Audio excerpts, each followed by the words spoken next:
యోహాను సువార్త 8వ అధ్యాయం 53వ వచనం. మన తండ్రి అయిన అబ్రహాము చనిపోయాను కదా, నీవతని కంటే గొప్పవాడవా? ప్రవక్తలను చనిపోయిరి, నిన్ను నీవెవడవని చెప్పుకొనుచున్నావు అని ఆయనను అడిగిరి. స్తోత్రం దేవా సర్వోన్నతుడా, ఈరోజు యొక్క వాక్యపు వెలుగులో మమ్మల్ని అందరూ నడిపించి బలపరచమని, విత్తబడిచిన వాక్యం వ్యర్థం కాకుండా ప్రతి హృదయంలో నాటబడి నూరంతల పంట నివించిన కృప చూపించమని నదుడని యేసుక్రీస్తు నామములో ప్రార్థించి నమ్మి పొందుకుని విడుదల ప్రకటిస్తున్నాం తండ్రి, ఆమేన్. గమనించాలి ప్రియులారా,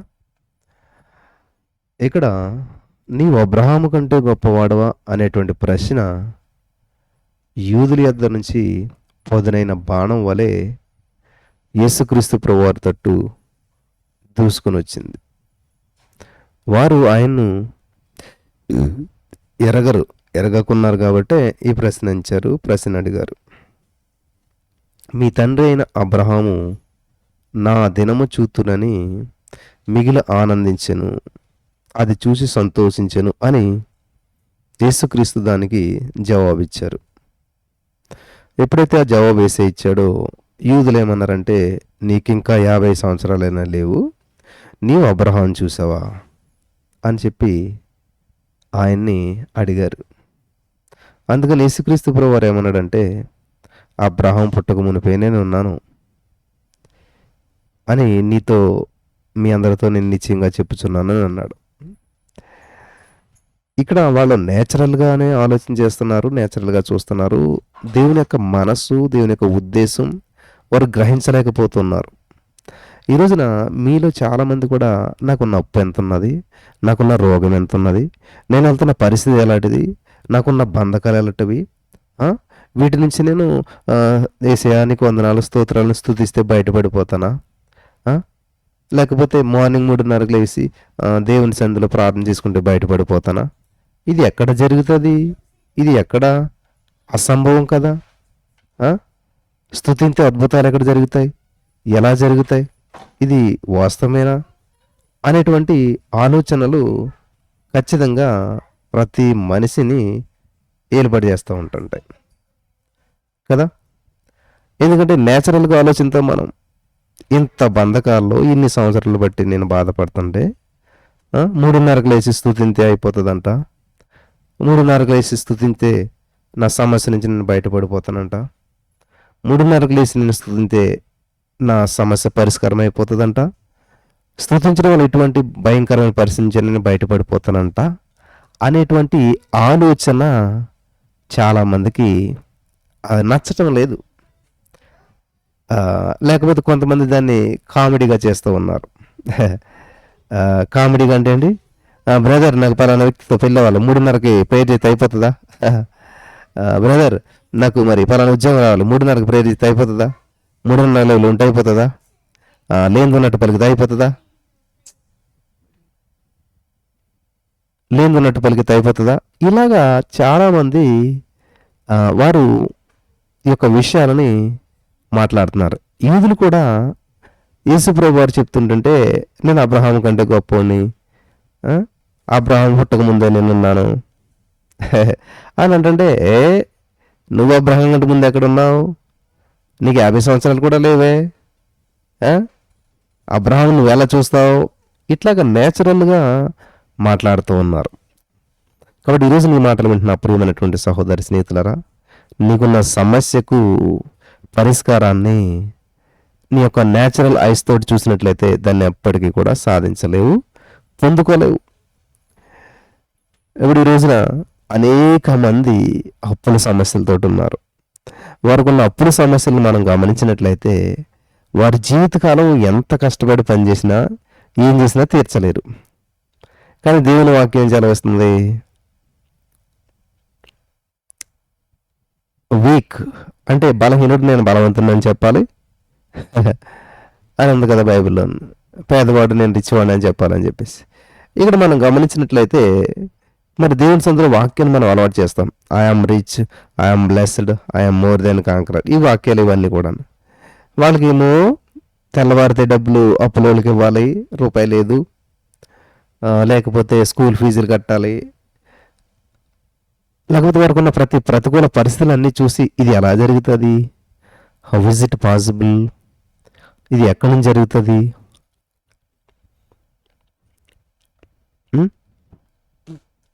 సరే ఇన్ని చేసాం కదా ప్రయత్నం చేద్దాం, ఏదో పలకమంటున్నారు పలికితే కలుగుతుంది అంటున్నారు. ఇలాగా ఏదో సందిగ్ధమైనటువంటి వాతావరణంలో చాలామంది చేస్తూ ఉన్నారు. ఆ, ఇప్పుడు డిఎస్సి ఎగ్జామ్ రాస్తున్నాను నేను. అక్కడ జాబ్ చూస్తే నేను చదువుకున్న చదువుకి లేకపోతే అక్కడ ఉన్నటువంటి జాబులకి చూసి చాలా తక్కువ, లేకపోతే అసలే ఆ జాబ్ కొట్టే అవకాశం నాకు లేనే లేదు, ఆ జాబ్ నేను పొందుకోలేను, నేను చదివిన చదువు సరిపోదు. కాబట్టి నేను ఎలా చెప్పగలుగుతాను, థ్యాంక్ యూ చేసి నాకు జాబ్ ఇచ్చావు నేను ఎలా చెప్పగలుగుతాను, నాకు ఎక్కడొస్తుంది? ఇట్లాగా మన యొక్క శక్తిని సామర్థ్యాన్ని మనకున్నటువంటి బ్యాక్గ్రౌండ్ని చూసి మాట్లాడినంత కాలం ఏన్నీ పొందుకోలేం. దేవుడు ఏం చెప్తున్నాడు, శక్తి చేత కాదు బలము చేత కాదు నా ఆత్మ ద్వారా దీన్ని చేస్తాను అంటున్నాడు. మరి దేవుని ఆత్మ ద్వారా నింపబడినప్పుడు, దేవుని ఆత్మ చేత నింపబడినప్పుడు అది నీకు అసాధ్యమే. కానీ దేవుని ఆత్మ అనగా పరిశుద్ధాత్మ దేవుడు మనకు అది సహాయం చేస్తాడనమాట. హల్లెలూయా. ఇక్కడ ప్రపంచంలో ఇద్దరికి అసాధ్యమైనటువంటిది లేదంట. ఆ ఇద్దరుగా మనం ఉండాలని నేను ఆశపడుతున్నాను. ఏంటంట, ఒకరికి యేసుప్రభు వారు అంటే దేవుడు చెప్తున్నాడు నాకు అసాధ్యమైనది ఏమైనా ఉన్నదా అని అడుగుతున్నాడు. దేవుడు లేదు. అలాగే ఎవరైతే నన్ను నమ్ముకుంటారో, నన్ను నమ్మినట్లయితే, నమ్ముట నీ వలనైతే నమ్మువని కూడా సమస్తము సాధ్యమే, అసాధ్యమైనది లేదు అంటున్నాడు. ఈ చిన్న చిన్న విషయాలు మనం గ్రహించలేకపోవటం వల్లే అది ఇంపాసిబుల్ అండి, ఇది ఎలా అవుతుందండి, ఇది ఎలా అట్లా అనుకుంటూ ఉంటుంటాం. సేమ్ అందుకనే వీళ్ళంతా అడుగుతున్నారు అనమాట, అబ్రహాం పుట్టక మునుపు నువ్వు ఉన్నావా అంటే యేసుప్రభు నేను ఉన్నానంటున్నాడు. ఇజ్రాయేలీలకు అబ్రహాము చాలా గొప్పవాడుగా ఉన్నాడు. గమనించాలి, ఇజ్రాయేల్ జాతి అంతటికి కూడా అబ్రహాం చాలా గొప్పవాడు అనమాట. ఎందుకంటే అబ్రహామే వారి పితరుడు. అబ్రహాం నుండే మరి ఆశీర్వదించబడినటువంటి హెబ్రీల సంతతి అంతా కూడా ఆరంభమైంది. అబ్రహాము విశ్వాసులకు తండ్రి. అసలు అబ్రహాం అనే మాటకు అర్థం ఏంటనుకుంటున్నారు, అనేక జనాలకు తండ్రి అని అర్థం. అబ్రహాం అంటే అనేక జనాలకు తండ్రి అని అర్థం. అబ్రహాములో నుండి యేసు ప్రభు ఏర్పరచుకున్నటువంటి జనులు, అలాగే అబ్రహాము వంశంలో అనేక మంది రాజులు కూడా వచ్చారు. వింటున్నారా, అటువంటి అబ్రహాం కంటే ముందున్నాను అంటున్నాడు యేసయ్య. దేవుడు అబ్రహాంతో అనేక సార్లు ముఖాముఖిగా మాట్లాడాడు. నా స్నేహితుడైన అబ్రహాము అని పిలుస్తున్నాడు. యెషయా గ్రంథం 41:8 ఏమంటున్నాడండి, యెషయా గ్రంథం 41:8 నా స్నేహితుడైన అబ్రహాము అని పిలుస్తూ ఉన్నాడు. నా సేవకుడైన అబ్రహాం అని కూడా పిలిచాడు కీర్తన 105:42. అంతేకాదు తాను చెప్పిన ధనవంతుడు బీద లాజరు ఉపమానంలో కూడా అబ్రహాము రొమ్మున లాజరు ఆనుకొని ఉన్నాడని యేసుక్రీస్తు ప్రభువే చెప్పాడు. అబ్రహామును ఇచ్చించినటువంటి యేసు ప్రభు మరి తాను శరీరధారి అయి ప్రత్యక్షమైనప్పుడు అబ్రహాము కుమారుడని పిలిపించుకున్నట్టులో ఆశ్చర్యం లేదు. అబ్రహాం అన్నిట్లో గొప్పవాడే, అయితే ప్రభు అబ్రహాము కంటే గొప్పవాడు అని మనం మర్చిపోకూడదు. వింటున్నారా? ఇది చాలా ప్రాముఖ్యమైనటువంటి విషయం. ఒక 2 పాయింట్లు నేను చెప్తాను, మీరు జాగ్రత్తగా గమనించాలి. నెంబర్ 1, అబ్రహాము చనిపోయాడు కానీ యేసుక్రీస్తు ప్రభువు జీవిస్తూ ఉన్నాడు. చూసారా చిన్న వేరియేషన్. అబ్రహాము కంటే యేసు ప్రభువు ఎలా గొప్పవాడయ్యాడు అని అంటే మనం దేవుడు నమ్ముకున్నాం కాబట్టి దేవుడు గొప్పడు అంటుంటాం. కానీ ఇక్కడ దేవుడు అబ్రహాముతో ఎందుకు పోల్చుకున్నాడు, అబ్రహాము కంటే నేను గొప్పవాడని ఎందుకు చెప్తూ ఉన్నాడు అని మనం ఆలోచన చేసినట్లయితే దానికి తగినటువంటి రీజన్ ఇక్కడ దేవుడు చాలా స్పష్టంగా చెప్తూ ఉన్నాడు. కాబట్టి మనం ఇవన్నీ కూడా గ్రహించాలని ప్రభుపేరట మనం చేస్తూ ఉన్నాను. అబ్రహాం చనిపోయాడు కానీ యేసు ప్రభువు చనిపోలేదు. అబ్రహాము గొప్పవాడని యూదులందరూ కూడా అతిశయించారు కానీ అబ్రహాం చనిపోయాడు. ప్రవక్తలు కూడా చనిపోయారు. యోహాను సువార్త 8:53లో వాళ్ళే ఒప్పుకుంటున్నారన్నమాట. అబ్రహామును ప్రవక్తలను చనిపోయిరి అని వాళ్ళే ఒప్పుకుంటున్నారు. జకర్యా గ్రంథం 1:5 మీరు చదివితే జకర్యా ప్రవక్త, మీ పితరులు ఏమయ్యారు? ప్రవక్తలు నిత్యం బతుకుతారా అని ప్రశ్నిస్తున్నాడు జకర్యా గారు. వీళ్ళు గమనించాలి, అబ్రహాము కేవలం 175 ఇయర్స్ మాత్రమే, 175 సంవత్సరాలు మాత్రమే బ్రతికాడు. అతని సమాధి మమ్రే ఎదుట హిత్తీయుడైనటువంటి సోహర్ కుమారుడుకు ఎఫ్రోను పొలమంతలు మక్పేలా అనేటువంటి గుహ ఉంది. ఆదికాండం 25:9 మీరు చదవచ్చు. అక్కడ సమాధి అక్కడే ఉంది. ఇప్పటికి కూడా అది ఆ సమాధి పెట్టి అలాగే మూయబడి ఉన్నది. ఆ గుహ మూయబడి ఉన్నది అనమాట. అది ఒక యాత్రా స్థలంగా ఉన్నది. వెళ్ళినోడు అందరూ అబ్రహాం సమాధి చూసామని చెప్పుకుంటుంటారు. దాన్ని ఎవరు ఓపెన్ చేయలేరు. ఓపెన్ చేసినా కూడా అందులో ఏముంటాయి? బోన్స్ ఉంటాయి, లేకపోతే అవి కూడా ఉండకపోవచ్చు. అయితే యేసుక్రీస్తు ప్రభువు అబ్రహాము కంటే గొప్పవాడు. ఎందుకనంటే యేసుక్రీస్తు ప్రభువు సిలువ వేయబడ్డాడు, సమాధి చేయబడ్డాడు, ఆయన మరణించాడు. కానీ మరణము ఆయనను బంధించలేకపోయింది. ఆయన మరణాన్ని, ఆ మరణపు ముళ్ళును విరిచాడు అనమాట. ఆ యొక్క సమాధిలో యేసు ప్రభువారు లేడు, మరణాన్ని జయించాడు, అని సజీవుడిగా లేచాడు. అలాగే నేడు కూడా ఆయన జీవిస్తూనే ఉన్నాడు. యేసు ప్రభువారు నుంచినటువంటి సమాధి తెరబడింది. అది మనకు సంతోష కారణంగాను, పునరుత్థాన శక్తికి సాదృశ్యంగాను, మన నిరీక్షణాస్పదంగా ఉన్నది. యేసు ప్రభువారు గొప్పోడు. అర్థమైంది మీకు అందరికీ కూడాను. కాబట్టి మన ప్రభు అబ్రహాము కంటే గొప్పవాడై ఈరోజు కూడా సజీవుడిగా ఉన్నాడు. మృతి పొందినటువంటి దేవతలను చూసి మీరు గమనించినట్లయితే, మృతి పొందిన దేవతలను కానీ, మృతులైన పితరులను కానీ మనం ఆరాధించకుండా జీవము కలిగిన రక్షకుడైన యేసుక్రీస్తు ప్రభువారిని ఆనందంతో ఆరాధిస్తూ ఉన్నాం. యోబు భక్తుడు ఏమంటాడు? నా విమోచకుడు సజీవుడని ధైర్యంగా చెప్పాడు. యోబు 19:25లో. యేసుక్రీస్తు నిరంతరం జీవిస్తున్నాడు కాబట్టి తన యొద్దకు వచ్చి వారిని సంపూర్ణంగా రక్షించడానికి శక్తిమంతుడై ఉన్నాడని అపోస్తలుడైన పౌలు గారు ఆనందభరితుడై తెలియజేయుచున్నాడు హెబ్రీ 7:25లో. మృత్యుంజయుడైనటువంటి యేసుక్రీస్తు ప్రభువారు, భయపడకము, నేను మొదటివాడని, కడపటివాడని, జీవించేవాడని, మృతుడైతిని కానీ ఇదిగో యుగ యుగములు సజీవుడనై ఉన్నానని చెప్పి మనల్ని ప్రోత్సహిస్తూ ఉన్నాడు, ఓదార్చి నడిపిస్తూ ఉన్నాడు. అబ్రహాము మరణించాడు, ప్రస్తుతం విశ్రమిస్తూ ఉన్నాడు. పితరులందరూ కూడా మరణించారు, విశ్రాంతిలో ప్రవేశించారు. ఆనాడు దానియేలుతో దేవదూత, నీవు అత్యంత గమనించాలి, దానియేలు 12:11 చదువుదాం. నీవు అంతవరకు నిలకడగా ఉండిన విశ్రాంతి నొంది కాలాంతమందు నీ వంతులో నిలిచెదవు అని చెప్పాడనమాట. అయితే ప్రభు గొప్పవాడు, ఆయనే పునరుత్థానము జీవమునై ఉన్నాడు. ఆయన అబ్రహాము కంటే గొప్పవాడైంది. అంత్యదినమున అబ్రహామును లేపును.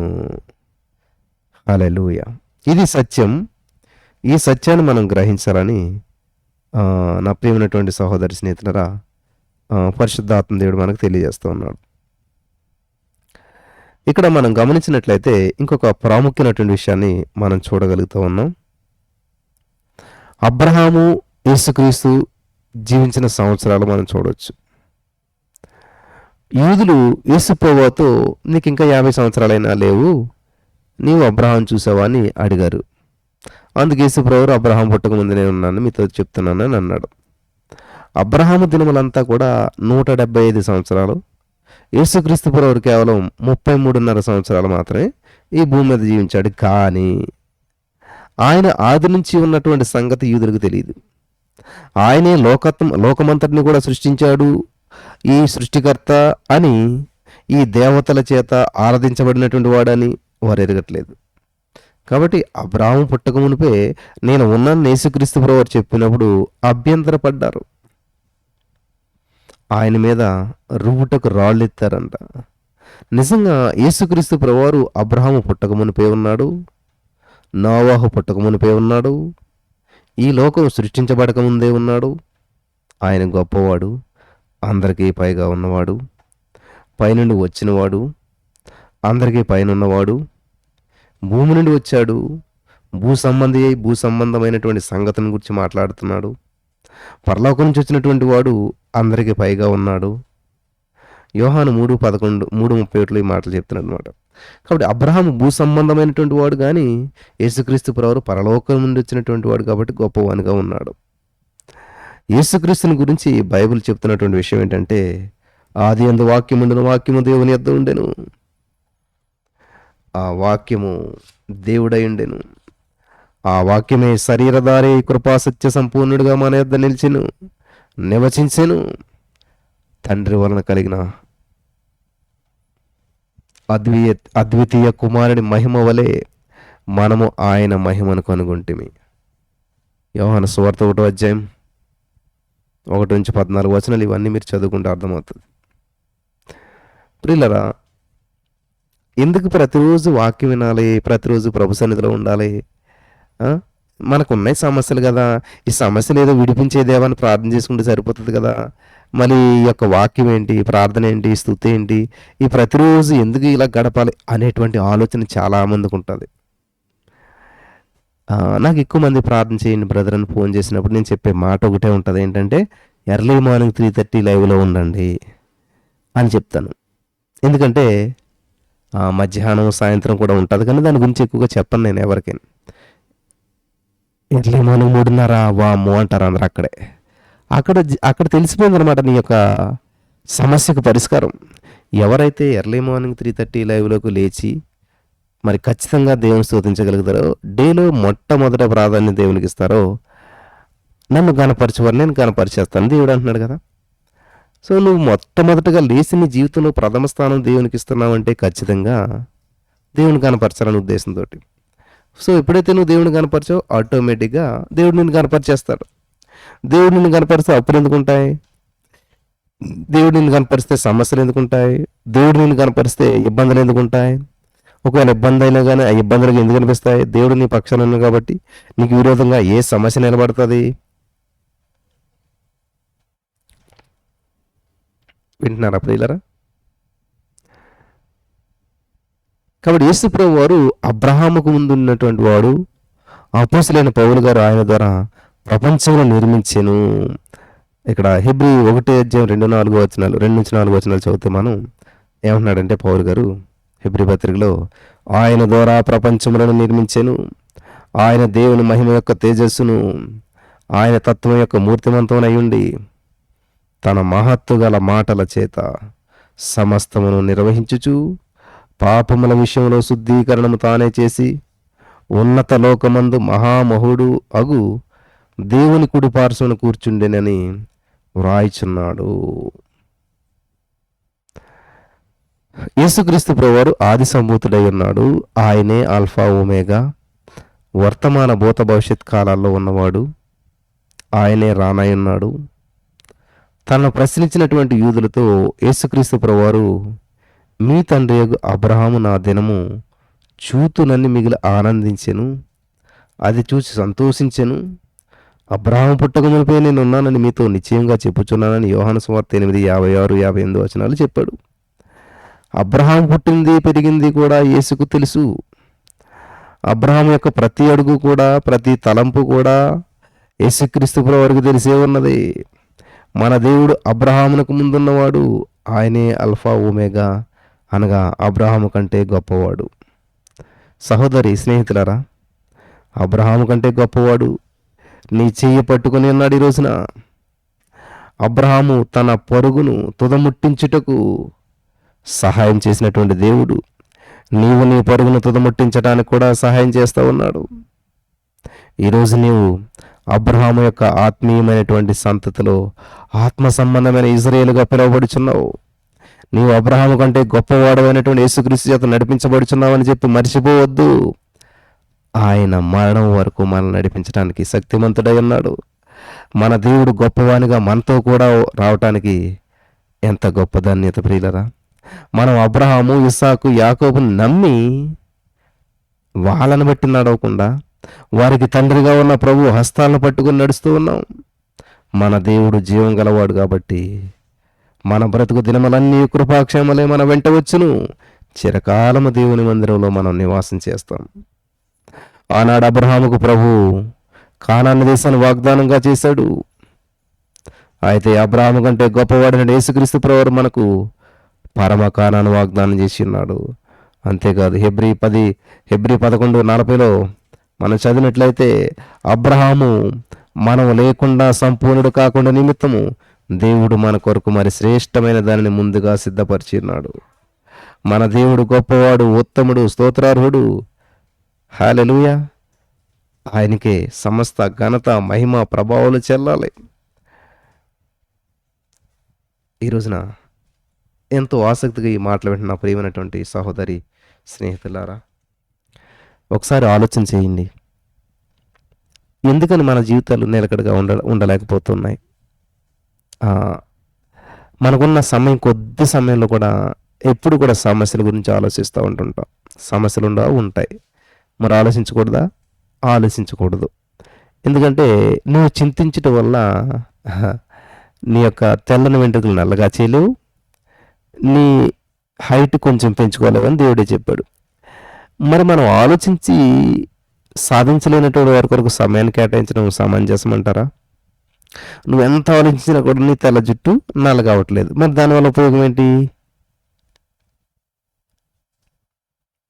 కాబట్టి ఈ రోజున సమస్యలు ఉంటాయి, ఇబ్బందులు ఉంటాయి, బంధకాలు ఉంటాయి, ప్రతికూల పరిస్థితులు ఉంటాయి, జీవితం అంతా గందరగోళం ఉంటుంది.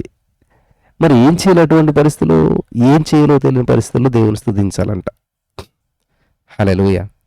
కాబట్టి ఈరోజు అబ్రహాము కంటే గొప్పవాడైన దేవుడు నీ చేయి పట్టుకొని, ఇదిగో యుగ సమాప్తి వరకు నేను సదాకాలం నేను మీతో ఉన్నాను, మిమ్మల్ని నడిపించి విడిపించి గొప్ప చేస్తాను, 91 కీర్తన 15 శ్రమలో నేను తోడుగా ఉంటాను, మిమ్మల్ని విడిపిస్తాను, గొప్ప చేస్తాను అని చెప్తున్నాడు. మరి నమ్ముతున్నావా? ఈరోజు అబ్రహాము కంటే గొప్ప దేవుడు నాతో ఉన్నాడు, నాకున్న సమస్యల్లో నుంచి నన్ను విడిపించేశాడు, నాకున్న ప్రతికూల పరిస్థితుల్లో నుంచి నాకు విజయం ఇచ్చేశాడు అని నమ్ముచున్నారా? నమ్మిన వారు ఈ యొక్క వాక్యపు వెలుగులో స్వతంత్రించుకుందురుగాక. ఆమేన్.